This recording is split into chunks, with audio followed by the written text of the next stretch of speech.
What's up, everybody? I've got another product review. This time I have the Tolifo PT-30B Pro.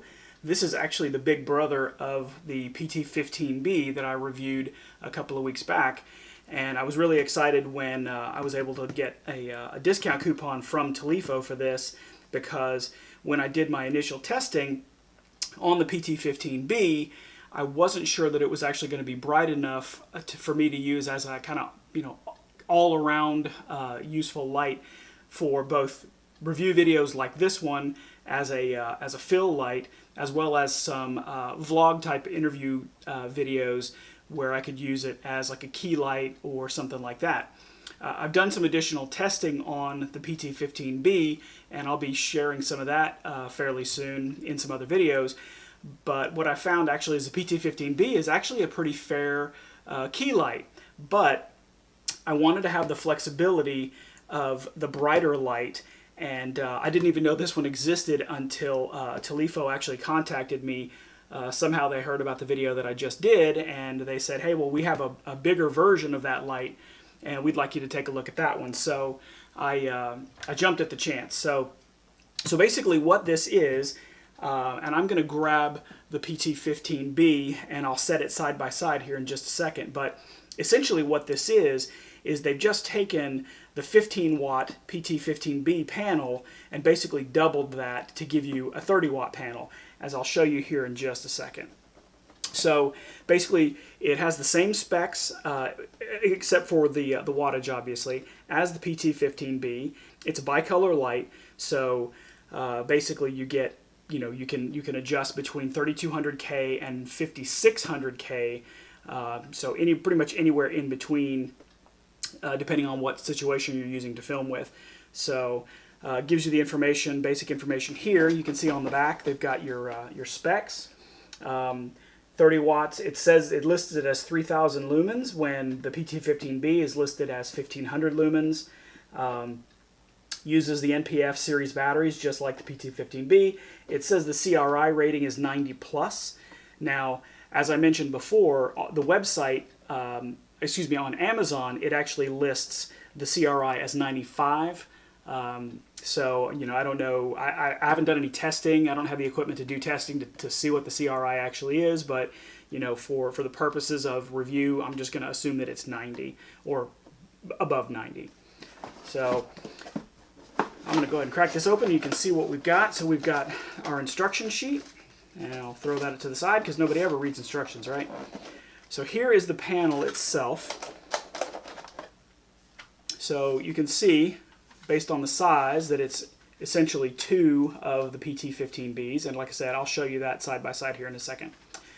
Now on the bottom, you've got your standard 1/4-inch mount for light, or you can actually use this to mount. So this is the cold shoe mount that comes with pretty much all of their lights, so that you can mount it on top of your camera for interview or vlog type videos, or if you're actually doing like a walkthrough. I've actually seen somebody use a light similar to this, not the Tolifo light, but something similar to this, where they were walking around filming in I believe it was in a hotel, and they were using this light to kind of film around the hotel room, things like that. So you can use that directly on top of your camera. My fear with something like this is that it would just be way too bright unless you backed it off a lot. So I do kind of like this. This is kind of neat. This was not included with the PT-15B, but I do like the idea of having the handle to where you can hold the light to the side of your subject while you're interviewing, or have another person holding the light to the side while you're filming to act as a key light, because you don't want the light, when you're filming a subject, you don't want the light shining straight into the person's face, because they're going to be blinded. They're not going to be able to see. Plus, it's going to be pretty harsh. You want to have kind of subtle lighting from the side, and I'll show you that in a minute with the real world demo of that. So you can see here, this is the PT-30B Pro, and this is the PT-15B Pro. So the two right side by side, you can see the panel widths. Basically, two of these equals one of these. Same housing material. I believe it's aluminum. Same controls, everything's the same, except obviously you have to have 2 different batteries with this one because the batteries output don't cover enough to get you the wattage needed for this. So what I was kind of hoping when I received this was I had seen the pictures that it had 2 batteries, and I was hoping that you could actually power it by a single battery and just power one panel.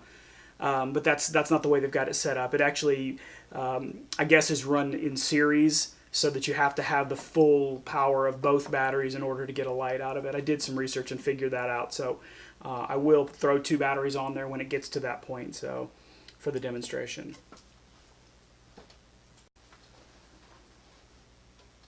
So as I've said before, I actually prefer Wasabi Power batteries.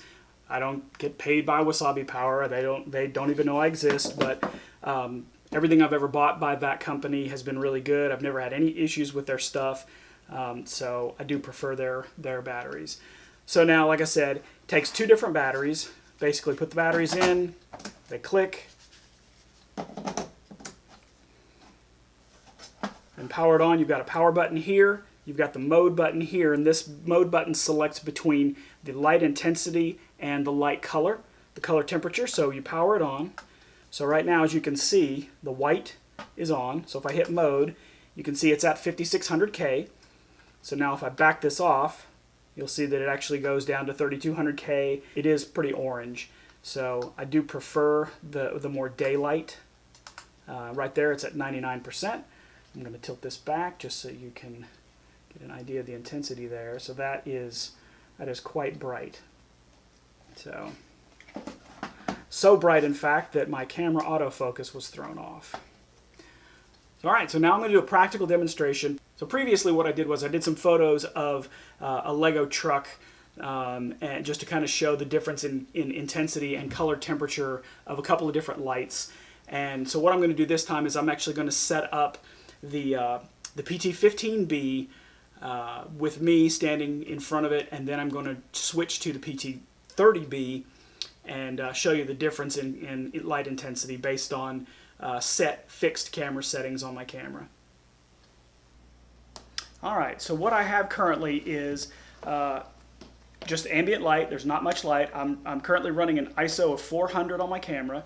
The only light that's on me right now, aside from a little bit of ambient light, is the PT-160 from, the PT-176 from a previous video. And so what I'm going to do is I'm going to show you the light from the PT-15B, and then I'll power up the PT-30B so that you can get an idea of the difference in the light intensity. So there is the PT-15B with a hair light and no additional lighting on the background. So as you can see, when I raise my hand, you can actually see the shadow back there. So what I'll do is, once I finish showing you the light intensity of the PT-30B, I'll actually turn on a background light, the PT-160B, and show you, if you wanted to use some of these less expensive lights as a studio light, what that would actually look like. All right, so now I'm back with just the PT-176 as the hair light. I'm going to activate the PT-15B and show you what that looks like. Now you can see it is a lot more intense. So the good thing about this is you can back this off and get a wider, more diffuse light, or you can actually decrease the light. So the benefit of having the brighter light is that it gives you the flexibility that if you need more light, you just turn it up. If you don't need as much, you turn it down. So, so as a studio light, I think this would be a much better light to use in a studio. It's not as portable because it is a bit larger. In fact, I'm not sure it'll actually fit in the hard cases that I have, and I can show you those in a minute. That I actually have the 3 lights that I purchased previously: the PT-160B, the PT-176S, and the PT-15B. So I don't know that this is going to fit. It may actually be too wide. But so what I want to do actually now is I'm going to go ahead and throw a fill light on the background back there, the bookshelf, and so you can see, when I have my hand up, you can see some shadows back there bouncing around, and once I get that fill light in, you won't be able to see those shadows. Alright, so essentially what I've done is I've thrown the PT-160B on daylight back there on the bookshelf behind me as a fill light. So now as I'm moving around, you don't see a bunch of shadows moving around behind me. So you can see that the hair light could actually probably be backed off a little bit to give you a little bit more dramatic lighting on the face, that sort of thing. So, you know, kind of turn and face the key light, or turn straight on so that the key light is coming in from the 45. And then I have the hair light, I have the fill light. So it gives me a lot of flexibility with having, you know, $25, $30, $35 lights, buying 3 of those to do a lot of different things, because if I don't use the bookshelf as the background and have something else back there that's already lit, I won't need the fill light. But you know, you spend $100 and you've got these small portable lights that actually work fairly well. Alright, so what I've done here is I backed off the PT-30B and switched the hair light down to about 30%, the PT-176 down to about 30%, and then the backdrop light is the PT-160B. I actually put that on 3200K, so now it's the light on the bookshelf behind me is a little bit more yellow, a little bit more orange. So so just depending on what you're doing, what kind of effect you want to get, you can certainly adjust these lights. And again, they're small enough, you know, the PT-15B here is small enough to fit, I mean, that'll almost fit in your back pocket. So very portable. So far it's been pretty durable. So I'm pretty impressed with these lights. And I'm actually going to start looking at some of Tolifo's more expensive lights. They do make some larger units that are essentially the PT-30B with 2 of those and barn doors as a means to adjust your lighting and direction and things like that, so your intensity and your direction. So I may look into those. Those are quite a bit more expensive, but you know, I'm just getting started setting up, you know, my filming. So for my other channel, because I'm going to start doing more of the vlogging type videos like this. But anyway, so I definitely have to give this guy a thumbs up. I like the PT-15B, but I think the PT-30B, as long as it's durable as the PT-15B, I think it's going to be a great hit for a lot of people. So far, it's gotten mixed reviews. I've seen some reviews that say that it's not durable, that it burns out really quickly, that sort of thing. So we'll see how that goes. But I'm certainly going to put it through its paces. So if you like this video, give it a thumbs up. If you like the content, you know, let me know in the comments below. I'm going to be doing a lot more videos of product review, primarily filming video type reviews, camera reviews, lighting reviews. I'm going to be doing a little bit more vlogging type videos,